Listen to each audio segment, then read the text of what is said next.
My name is Madison Barr, and welcome to Picking the Perfect Puppy.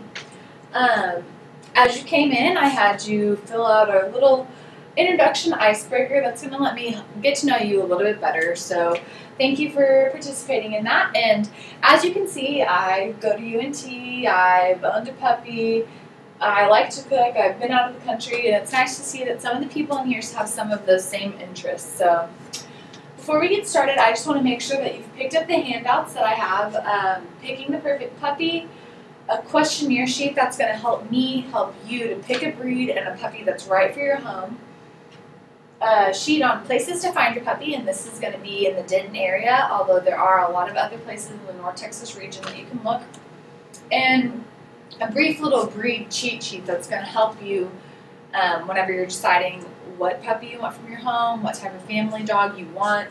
And here's my contact information. So if you want to write that down, you can write down notes and any questions you might have on that first sheet. You're picking the perfect puppy. And that's going to look like this. So you have a little note space down at the bottom. So to start off, I just want to talk to you about Bentley. I have an Alaskan Husky that is 4 months old, and I just got him 4 months ago, and bringing him home, I've learned so much, and I did so much research before just to make sure that this was the right puppy for me and to help me decide what kind of puppy would be right for my home and my situation. So now I have Bentley, and I'm going to hopefully help you to find your Bentley and pick the perfect puppy. So first off, I want you to consider the lifestyle that you have. What's your living situation like? I mean, are you going to be living in a small apartment, or are you going to be living in a house with no yard, a large house with a big yard for the puppy to be able to run around? What does your schedule look like? Do you have time to train this puppy? Do you have time to give it love and affection? How often are you going to be home? How often are you going to be at work? Are you going to be able to spend time with your puppy in your leisure time? Do you travel often? Are you going to be at home to be able to train and love on your puppy? Or are you going to be traveling out of the country? And what are you going to do with your puppy when you're not home?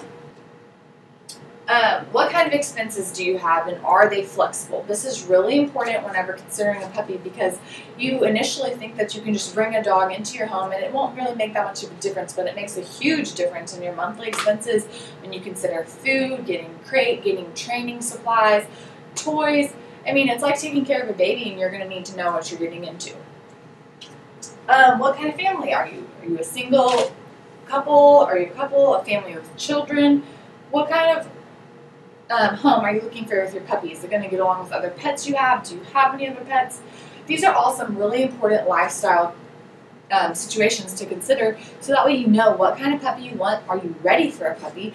And that way you can prepare yourself for when you bring one into your home. Next, I'm going to go through choosing the type of breed. So there are 7 main breeds, and if you want to go ahead and refer over to your breed sheet, I made a little breed cheat sheet with the breed name, examples of their group, and examples of the dog, and the description of each one. So I'm going to go through briefly, and then we can go into it more extensively if you want to meet with me after, or if you have further research that you'd like to do. The first is the sporting dog, and that's going to be your retrievers, your goldens, your labs, your cocker spaniels, dogs like that that are bred to aid man in hunting and daily activities. They have a very active lifestyle, and they're going to need lots of exercise, and without that they can become destructive in your home because they get bored, they get restless. These are dogs that are good for a family because they're going to be very loyal, they're always going to respect you, and they're going to want to be treated like a member of the family. This is 3 little baby golden retrievers, and that's an example of our sporting dog. The second is the hound dog, and that's going to be your greyhounds, your beagles, your basset hounds, and those dogs rely a lot on their scent and their keen sense of hearing. They have sharp senses, and they're always going to be bred to follow their scent, to find things. But they can also be good pets if they have room to roam around. They're not going to want to be stuck inside all day, but as long as they have some room to roam around, so maybe some other animals to play with, that's what kind of dog you're looking for.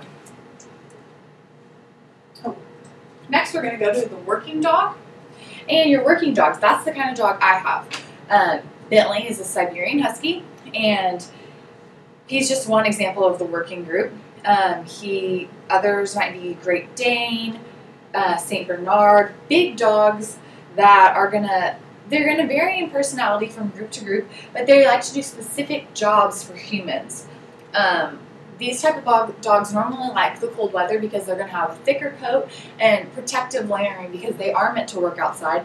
And like, for example, a St. Bernard, he knows how to swim. He can be trained to work as a rescue dog, and he's a big, strong dog to rescue other people.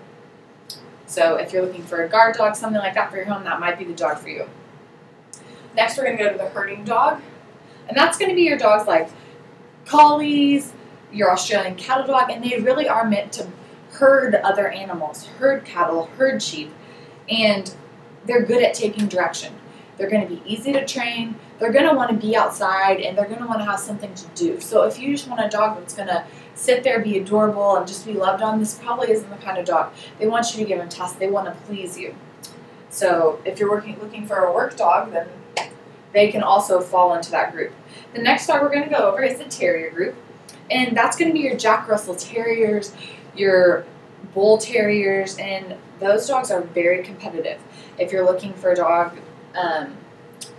that you're not really going to want to train, spend that much time training, this isn't the dog for you because they require a lot of attention, a lot of training, and with that they can be great dogs, but they become a problem.